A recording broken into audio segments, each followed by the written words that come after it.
All these situations that you see here, 8-year-old, 3-year-old, these children have gone missing. We're going to talk about how we can hopefully prevent that from happening again. Hey, Dan Williams, Survive Outdoors. If you saw at the beginning, I had some headlines of a 14-year-old. I think there were 6 kids in Colorado lost from the ages of 6 to 14, a 3-year-old, and an 8-year-old. Now, I go 3-year-old. Now, you see my response to that? There are so many people that become so damn critical to parents when something like that occurs. But 3-year-olds can get lost in a heartbeat. You're busy with the fire, you turn your head, and the kid wanders off. All of these children were found, but there are, as equal to this, many individuals and these children get killed or they die from the elements. We're going to talk about what I really teach parents and children to carry in a small backpack. I've counseled over thousands of children from emotional abuse, sex abuse, physical abuse, and post-traumatic stress. Being lost in the woods by yourself for 2 days at the age of 7, I mean, can you imagine what that child goes through? So we're going to talk about some unique things that I think would be really, really helpful. Now, this is going to be age appropriate. If you have a 6-year-old, you're going to put different things in that pack somewhat than you have a 12, 13, 14-year-old. So keep that in mind. That's also very important. The other thing that is extremely important, which I was guilty of this also, is practice, practice, practice. So you're going to get your kid a backpack, and it's really important. I've even, you advise taking the kids out there and put him out by himself at 8 and look and observe him over a hill. Is he getting frantic? Is he getting scared? Is he going to start crying? And then go there and be with him and reassure him or her and explain what's going on. And you're going to explain how that situation could arise. So all we're talking about here is something small. This backpack here is actually a fanny pack at Target for like 25 bucks, and that's really all the size you need. And here are some other ones at Walmart that I'm going to go through with you. This red one is dirt cheap, and I'm here to tell you the fabric definitely relays that. Very slim and thin. And then the $10 one is really a upgrade in the fabric. It's pretty strong by Walmart there.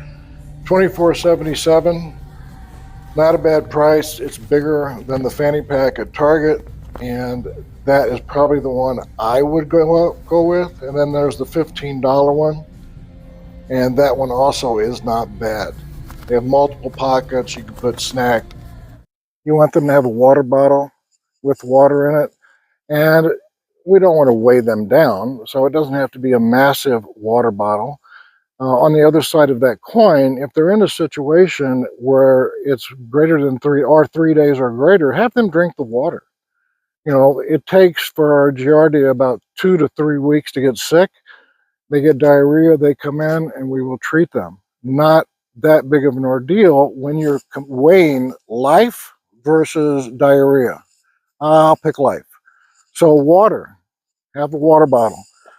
The other thing, have some of their favorite snacks, a granola bar.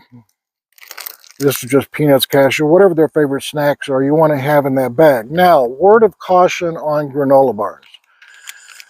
Make sure this is Nature Valley, and when these things freeze, that you're going to need a hammer to break these suckers apart. So make sure you get a granola bar. If you're out there camping, the temperature drops tonight, something they're not going to break a tooth eating. That's kind of important. That is often forgotten about. All right, the other thing. I'm not a big fan of the dollar Mylar blanket. However, in this situation, it's lightweight and easily can go in the pack. I have some videos on why I don't like it. They rip very easily. However, if you teach your child to put that on, and then for $1.90, they can do a poncho from Walmart over the top of that, that's going to really increase their chances of staying warm and keeping that body heat in. The other thing, and we're not affiliated with them, it's Survive Outdoors Longer. and they have some really high quality merchandise there. This is a 7-foot long poncho. Actually, it's an emergency blanket. It's not a poncho. And as you can see, I've unfolded this. One side is fluorescent orange, the other side is aluminum, and this is very strong and durable. A little pricey, 20 bucks, and but easily fits in their pack and is really, really nice and durable. Better than the Mylar. So that is a good one to have, and I'll put that up here. So they should have some way of keeping warm. Now, the one kid in northern Michigan at the Porcupine Wilderness Forest Preserve there, what he did is he climbed inside of a log and covered himself up with leaves, and it got down to about 42 degrees, and he was able to maintain till the next day, and they found him. And then you have the proverbial whistle, which we've beat this pretty good. A child is going to scream and scream and scream in the beginning, and they're going to lose their voice, they're going to get hoarse, and a whistle, they can do this for a much longer period of time. And I always tell the kids, I want you to try to do this every 5 minutes. Really helpful if they have a watch. And if they don't have a watch, just by using the whistle will be very helpful if they're in bear territory, and it is helpful in that way. You can only yell for so much.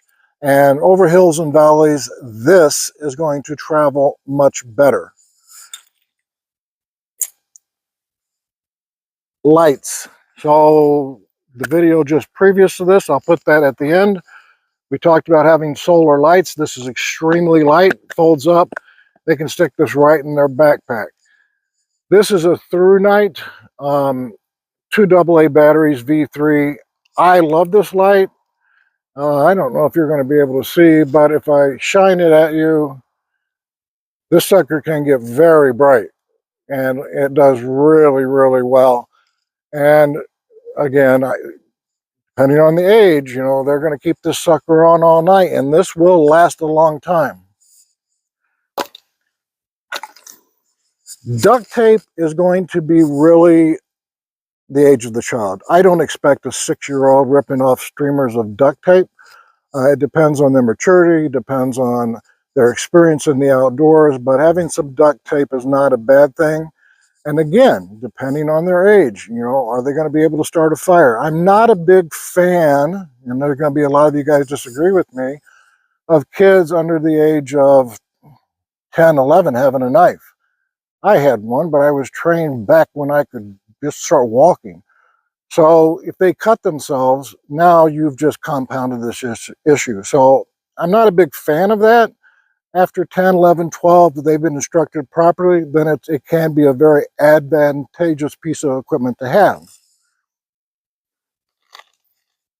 So I'm doing this presentation about 100 kids one time, and the mother was telling me about the bracelets, and she had her kid that gave him a bunch of bracelets, put them in their backpack, and he took off. She didn't know where he was. He hid behind a tree purposely, and he had these bracelets, and he had them all lit up. She said it looked like a Christmas tree. It was pretty funny. But these are nice to have. It's $1 at like the Dollar Tree. You can get these. You can also get these bayonet sticks that you can put right on their pack at nighttime. Those are really nice for like $1. You can't beat that. Lightweight, goes right into the pack. Now, here are some different things that I find really helpful. Depending on the age, you want to have their favorite toy or stuffed animal in the bag.